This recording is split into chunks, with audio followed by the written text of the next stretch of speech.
নেসারাবাদে national সার্ভিসের চাকরি গুজবে ফটোকপির দোকান থেকে চাকরি ফর্ম কিনে শত শত নারী পুরুষের ভিড় যুব উন্নয়ন অফিসে। সন্ধ্যা টিভির প্রতিবেদনে দেখুন বিস্তারিত। এটা কি চাকরির জন্য নাই কেন? যুব উন্নয়ন থেকে এ ধরনের কোনো নির্দেশনা দেওয়া নাই। আপনারা কি জানতে পারছেন ফর্ম পূরণ করে? ফর্ম পূরণের কি নেসারাবাদে ন্যাশনাল সার্ভিসে লোক নিয়োগ সংক্রান্ত একটি গুজব খবরে উপজেলার ফটোকপি দোকানে ফর্ম বিক্রির ধুম পড়েছে। প্রতিদিন শত শত নারী পুরুষ উপজেলার প্রত্যন্ত এলাকা থেকে ছুটে এসে ফটোকপির দোকানে ভিড় করে ফর্ম কিনছেন।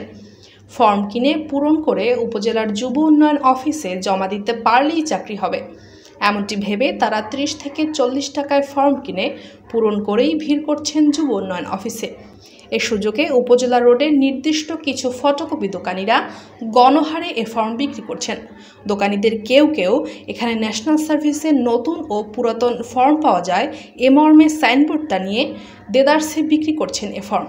তবে যুব উন্নয়ন অধিদপ্তরের কোনো ওয়েবসাইটে এ ধরনের ফর্ম পাওয়া যায়নি। দোকানিরা বলছেন উপজেলা যুব উন্নয়ন অফিস থেকে তারা এ ফর্ম সংগ্রহ করে বিক্রি করছেন। উপজেলা যুব উন্নয়ন অফিস বলছে তারা বাহিরের কোনো দোকানে এ ফর্ম ছাড়েননি। ফটোকপির দোকান থেকে ফর্ম কিনে উপজেলা যুব উন্নয়নের অফিসে জমা দিতে আসা এক বেকার নারী বলেন, আমরা শুনেছি ন্যাশনাল সার্ভিসে নতুন করে লোক নেওয়া হচ্ছে। আমি পূর্বে ন্যাশনাল সার্ভিসে একটি চাকরি করেছি, এখন শুনলাম নতুন করে লোক নেওয়া হচ্ছে, তাই ফর্ম কিনে অফিসে জমা দিতে এসেছি। ফর্ম জমা দিতে আসা অপর এক যুবক বলেন, আমরা জানতে পেরেছি ন্যাশনাল সার্ভিসে নতুন করে লোক নেওয়া হচ্ছে। যারা এ প্রকল্পে পূর্বে চাকরি করেছে এবং যারা নতুন চাকরি করবে তাদের পৃথক পৃথক ফর্ম ফটোকপির দোকানে পাওয়া যাচ্ছে। পুরানদের ফর্ম 40 টাকা এবং নতুন প্রার্থীদের ফর্ম 10 টাকা করে রাখা হচ্ছে। উপজেলা যুব উন্নয়ন কর্মকর্তা উজ্জ্বল কুমার দেবনাথ জানান, সার্ভিস চলাকালীন আর্থিক অবস্থা, পারিবারিক অবস্থা কীরকম ছিল এবং তারপর এটা সম্পন্ন করার পর আপনাদের অবস্থার কি পরিবর্তন হয়েছে যা সেইটারই একটা সার্ভে।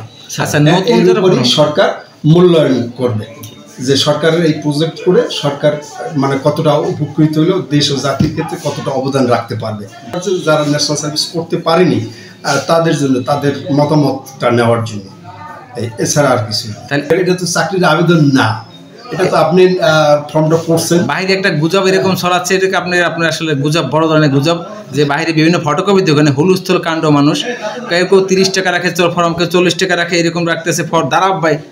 বিশেষ করে উপজেলা প্রত্যন্ত এলাকা থেকে মানুষ টলার বারাকার, আপনি তো জানেন যে গোরেখা থেকে যদি এখানে একজন আসে কয় টাকা আসা যাওয়া ভাড়া লাগে এই ফর্ম পূরণে।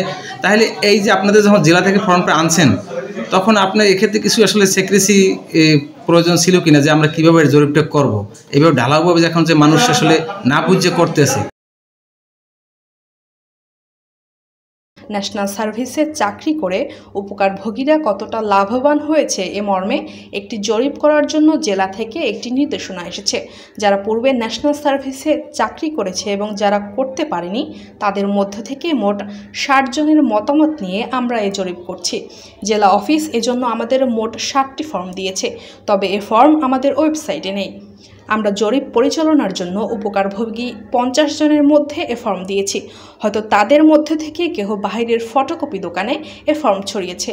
এখন প্রতিদিন অফিসে শত শত নারী পুরুষ ভিড় করছে, আমরাও এক প্রকার বিভ্রান্তিতে পড়ছি। তিনি বলেন, আমরা অচিরেই এর সংক্রান্ত একটি নোটিশ বোর্ড বাহিরে ঝুলিয়ে দেব।